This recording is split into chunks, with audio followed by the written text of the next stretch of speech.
Hello dear, कैसे हैं आप लोग। आज का क्वेश्चन काफी इंटरेस्टिंग है और सिंपल भी है। सवाल पूछते हैं कुणाल कुमार नायक। कहते हैं कि सर प्लीज एक वीडियो में बताएं कि फोर्स का formula F equals MMA, K का वैल्यू 1 क्यों है। यही सवाल बहुत सारे आप में से बहुत सारे दोस्तों ने पूछा है, जैसे कि अमित शील ने पूछा है, नेहल वर्मा ने पूछा है, इसी तरह का सवाल, यही सवाल जो है आप में से बहुतों ने ये सवाल पूछा है। आप में से ज्यादातर को इसका जवाब पता भी होगा। तो मैं क्या करता हूं ना, इसे थोड़ा सा ड्रामेटाइज करता हूं, इसे कहानी के फॉर्म में रिप्रेजेंट करने का कोशिश करूंगा, ताकि आप में से कुछ लोग जो पढ़ाते होंगे स्टूडेंट्स को, तो आपको एक नए तरह का वेपन मिल जाए समझाने का। तो जो कहानी है वो कुछ इस तरह का है कि हम लोग कुछ दोस्त, आप, मैं और भी कुछ लोग, हम लोग जंगल में गए हैं घूमने के लिए। बिल्कुल काफी अंदर चले गए हैं जंगल के, और हमने खाना वाना ले लिया, और वहां पर जाके हम लोगों ने ठान लिया कि हम लोग वहां पर 30 दिन बिता के आएंगे। तो नेचर के करीब कुछ समय हम लोग बिता के आएंगे, और वहां पर हम लोगों के लिए खास कुछ काम है नहीं करने के लिए। तो कुछ दिन बाद हम लोग बोर हो जाते हैं, और बोर हो जाने के बाद हम लोग ऊट पटांग खेलने लगते हैं। आप कभी खूब बोर होंगे तो आपको समझ में आएगा कि हमारी जो खुशियां हैं वो कितनी छोटी छोटी चीजों में हैं। और इसी तरह से हम लोग बोर होने के बाद हम लोग ऊट पटांग हरकतें करने लगे, ऊट पटांग खेल खेलने लगे।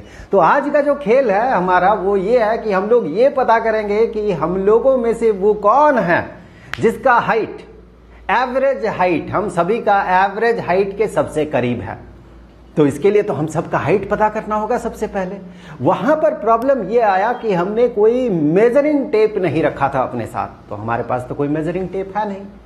तो वहां पर आपने क्या किया, आप खड़े हो गए एक पेड़ के सामने और आपने कहा चलो मैं एक हाइट, एक लेंथ को डिफाइन कर रहा हूं। हम सभी ने पूछा कैसे। आपने कहा देखो मेरा जो हाइट है, आप इस तरह से खड़े हो गए, आपने कहा मेरा जो हाइट है ये हाइट 1 यूनिट का हुआ। चलो, क्योंकि हमारे पास तो यूनिट है नहीं, हमें एग्जैक्टली पता नहीं 1 मीटर कितना होगा। तो उस हाइट को आपने अपने हाइट को 1 यूनिट कह दिया। अब हमने क्या किया, वो जो लेंथ था उस लेंथ को 100 इक्वल पार्ट्स में हमने स्प्लिट कर लिया। आपके मन में ये सवाल आया होगा कि 100 पार्ट्स में हम कैसे डिवाइड करेंगे। तो भाई इसके लिए बहुत आसान तरीका होता है, 2 एंड से हम पैरेलल लाइंस ड्रॉ करते हैं, इक्वल पार्ट में हम उसे तोड़ देते हैं, या फिर एक सर्टेन लेंथ लेते हैं, उससे हम अलग अलग पॉइंट्स बनाते हैं, फिर उसको और इसको इस तरह से मिला लेते हैं। इस पे अभी फिलहाल डिटेल्स पे नहीं जाते हैं, ये आपको पता होगा कि इस तरह से हम कितना भी एक लेंथ को, चाहे कितना भी इक्वल पार्ट्स हो, हम उसे तोड़ सकते हैं। तो हमने 100 इक्वल पार्ट्स में उसे तोड़ लिया। उसके बाद हम सब ने अपना अपना हाइट जो है वो मेजर किया। मेरा हाइट निकल के आया सपोज 0.99 यूनिट का, किसी और का हाइट निकल के आया 1.01 यूनिट का, किसी का 1.02 यूनिट का, जो काफी लंबा था उसका हाइट निकल के आया 1.1 यूनिट का हाइट उसका निकल के आया। ऐसे सबका हाइट हमने पता किया, फिर एवरेज हाइट पता किया, उसे भी देखा कि किसका हाइट एवरेज हाइट के करीब है, आसपास, सबसे आसपास है। तो ये सब ऊट पटांग हरकतें हमने कर लिया। कुछ देर बाद क्या होता है कि 4-5 लड़के आपके पैरों में आके गिर जाते हैं। आपने पूछा क्या हुआ भाई, क्या हुआ। तो वो चारों कहने लगे कि भाई आप तो देवदूत हैं, आप तो ईश्वर के अवतार हैं, आप कुछ खास हैं।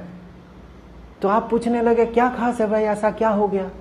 तो वो चारों कहने लगे कि अरे हम सब का हाइट देखो, किसी का 0.99, किसी का 0.98, किसी का 1.01, किसी का 1.02, सिर्फ और सिर्फ आपका जो हाइट है, हे देवता, आपका जो हाइट है यही सिर्फ एकमात्र 1 यूनिट का है।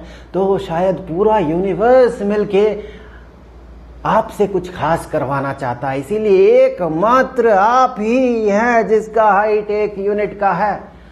तो आप और मैं, हम दोनों खूब हंसेंगे दोस्त, क्योंकि हमने न्यूटन का सेकंड लॉ ऑफ मोशन में कांस्टेंट ऑफ प्रोपोर्शनलिटी के साथ क्या हुआ हमने ये पढ़ा है।